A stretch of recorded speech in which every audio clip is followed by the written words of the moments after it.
Having to work overtime to disabuse people of this new Kamala that's being presented by the DC Press Corps, reminding uh, even people who pay attention and who understand who Kamala is, they have the drop on her. But the reason that you dislike Kamala is the reason that most of the country dislikes Kamala. And yes, that'll be papered over by this hagiographic coverage for a time, but ultimately, over the course of the next 100 days, it's not a long time, but it's a long time in a political Mhm. campaign. 99 days from today. She will show herself to be who she is. She's a 60-year-old woman. She's not going to change. And by the way, just another example, sort of below the fold. We've talked about the border and local policing and reparations and so many other issues where she is uh, very far left and very far left of where center mass is with respect to the American electorate. Well, this is how she earned the most leftist senator in the Senate title, beating out Comrade Bernie. But also, it's just sort of on the interpersonal level. People don't like her the more they get to see her, and also the more they work for her. She had like one of the top staff turnover rates in the Senate during her time there, and her time as vice president, there's been like a 92% turnover rate. Yeah, people don't like working for her. Gee, I wonder why that is. Maybe because she's not nice to them. Maybe does she treat them with respect? Is she exercising strong leadership skills here, Dan? When you have half your staff, more than half, 92% running out the door? Well, this is a statement that Simone Sanders made about it once upon a time. Now that she's officially a licensed MSNBC propagandist, she won't be making this statement again, at least certainly not for the next 100 days. But this is what she said on a little girl talk with Jen Let it breathe. Psaki back in the day when she was tasked to work for Mala. Now remember, Simone Sanders was on Bernie's. She was on Comrade Bernie's campaign, so she's on board with all the left wing policy positions. My experience had been, it was new for me when I worked for her because I had never worked for a high profile woman before. I had only ever worked for men. And there was one day at work where I was like, ma'am, you might be the last woman I work for because this is a There's a story there. it's a lot. This a lot that we got to deal with over in here. Well, girlfriend talk. Uh-oh. In the immortal words of Kamala, girl, oh, girl. Go, girl. I think And they're going out the door. I think Simone Sanders is being a little tough on Kamala because Why? from the time she was a little girl, she's just wanted one thing: She wanted, well, do you want to say it or can I say it? yeah, Freedom. freedom. That's all. Well, That's all she wants. It's not so much to ask, is it? God bless you, Simone. Ken Blackwell is a former mayor of Cincinnati. He also served as the deputy undersecretary of the U.S. Department of Housing and Urban Development. He joins us now. Ken, thanks for being with us again. Appreciate it. Good to be with you both. Hope you're doing well. We are. Hope you are as well. The entrance of Kamala. You're a keen observer of the political scene. Have been for a long time. I mean, according to the numbers, the polling, it really hasn't changed the race that much. The coalition, Kamala may be a little bit stronger in some areas and weaker in other areas than Biden, but the net of it is it hasn't really changed the race that much, has it? No, it hasn't. And from a policy standpoint, Biden and Harris are attached at the hip. And they both are on the strings of the administrative state puppet masters.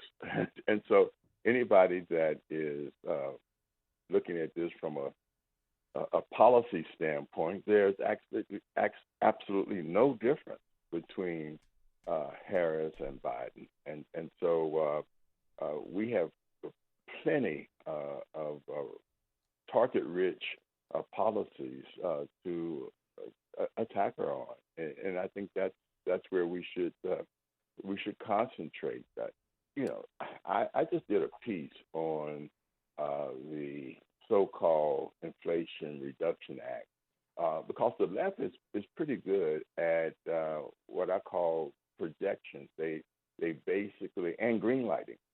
they basically give something a fancy title, but the consequences of the policy that they're talking about has absolutely the opposite effect.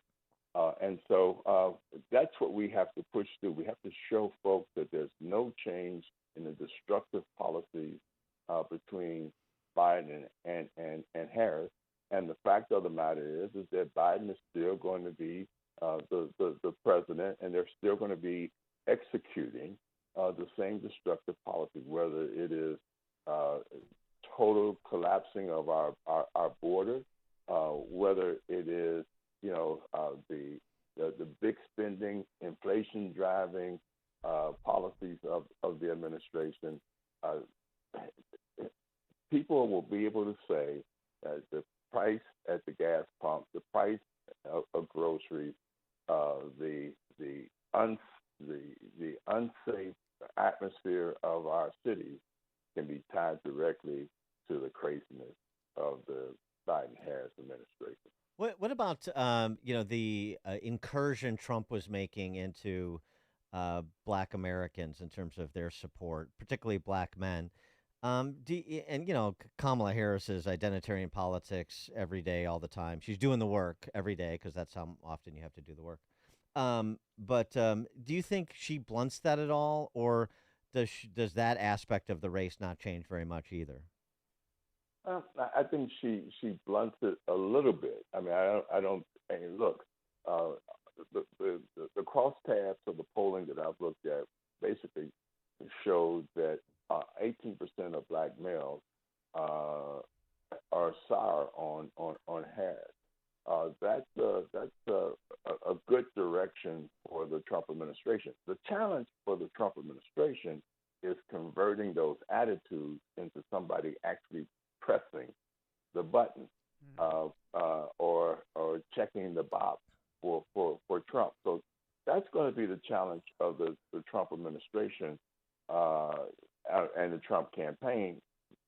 That is making sure that the dissatisfaction is converted into a vote. The other thing is, and I have buddies who tell me, Ken, yeah, that's the ideal. But if in fact those folks are so sour that they don't press the button for Harris, that's still a vote for Trump. What about the impact of your fellow Ohioan J.D. Vance as his running mate? Do you like that selection? Yeah, I think it's a good selection, particularly for the battleground states in the Midwest, Pennsylvania, Wisconsin, etc.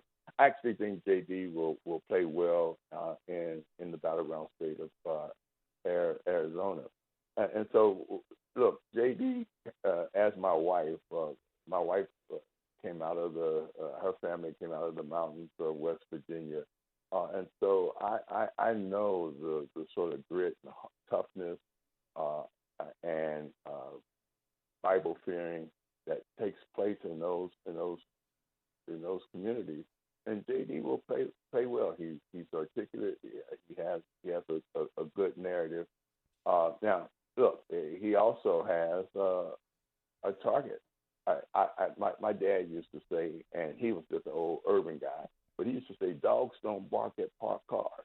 And if you start looking at this, the attack of the left on JD in the last week or so, you can begin to see is that they fear that he's going to be effective, whether it's in Illinois, Ohio, Wisconsin, Pennsylvania, Minnesota. You know, he's going to be a value added to the Well, Trump campaign. yeah. Speaking of vice president, I mean, Biden dropped out of the race a week and a day ago. It feels like a month. But this week, we should know who Kamala chooses as a running mate. Who do you think she's going to pick? Oh, I think she will go for the good governor of Pennsylvania. I'm not sure that he's that dumb to or that ambitious to go for it. But I think that they're working real hard right now because they see the threat in Pennsylvania, and I don't think right now they believe that their vote churning machine in Pennsylvania, in Philadelphia, can give them the vote spread that they need to win Pennsylvania. So I think that's who she. If I had to bet money, that's who she's going to go after, and hope that will slow the bleeding of her Jewish support because of her total abandonment of not only Israel, but her failure to really attack anti-Semitism. Ken Blackwell, mayor of Cincinnati. You were also the Secretary of State for the state of Ohio. I wonder what your confidence level is with the administration of elections in the battleground states. How closely you've been watching that?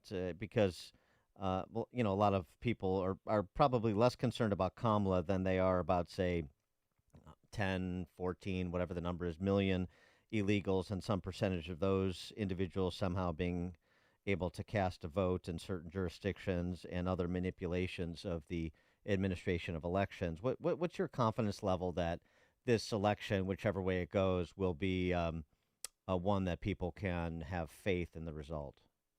Well, it's uneven. Let me tell you why that is. Because the genius of our system is that it is a system that is decentralized.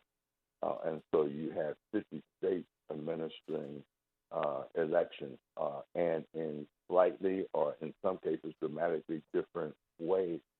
And that also spills over to preparedness. I believe that what we have to do is to continue to work to make sure that across the 3,100 counties in America at the precinct level, that we in fact have Republican eyes engaged in monitoring and voices calling for transparency in the system. Look, those who would do evil love the darkness, and so our engagement must be, whether we have flashlights or pin lights or floodlights, we in fact must bring transparency to this process. Because my saying is that if you're not in the room, you're not in the game. So that means that we have to be engaged. And I think when we're engaged, we in fact can push back against a lot of the foolishness. The fact of the matter is that a lot of things happened, a lot of irregularities got unattended to in 2020 because of COVID and because of the fact that people were shy about covering at the precinct level. Hey guys, let me just tell you this. This is one of the things that I've worked on over the couple of decades. The median age of poll workers, in this country, particularly on the Republican side, is 67 years old. Now I'm 76, soon to be 77, and so this is not a slam on seniors, but it is basically telling what those demographics should tell Republicans is that they have to do a lot of work in terms of engaging younger people. That's why I work very closely with Turning Point USA to make sure that we're getting that infusion of youth into the process, and you have inquisitive eyes, you have the physical stamina to push through an election day operation to make sure that we're in the room, in the game, and we're bringing light to the dark corners of some of these electoral election administration practices and policies. He is Ken Blackwell. He's former mayor of Cincinnati, former Ohio Secretary of State. He's a board member of Democracy Defense Project, he was sort of referencing, which is an organization led by a bipartisan group of former elected officials in Ohio and other battleground states who work to defend the transparency, safety, security, and validity of the nation's electoral system. Ken Blackwell, thanks as always for joining us. Appreciate your insights. Always good to be with you all. Have a blessed day. You too, and he joined us on our turnkey.pro answer line. Listen to podcasts of Dan and Amy from the AM 560 mobile app. Download it today at 560theanswer.com/mobile. Signature Bank is Chicago's fastest growing independently owned business bank. It's a bank where relationships still matter. Signature Bank knows your name and your story. I'm Dan Proft, and I know this because Signature Bank is my business bank. Hi, I'm Paul Jenkins, owner of Bancroft Architects and Engineers, a service-disabled veteran-owned small business providing design solutions for clients, including the VA. When looking for a trusted banking partner, Bancroft was lucky to find that partner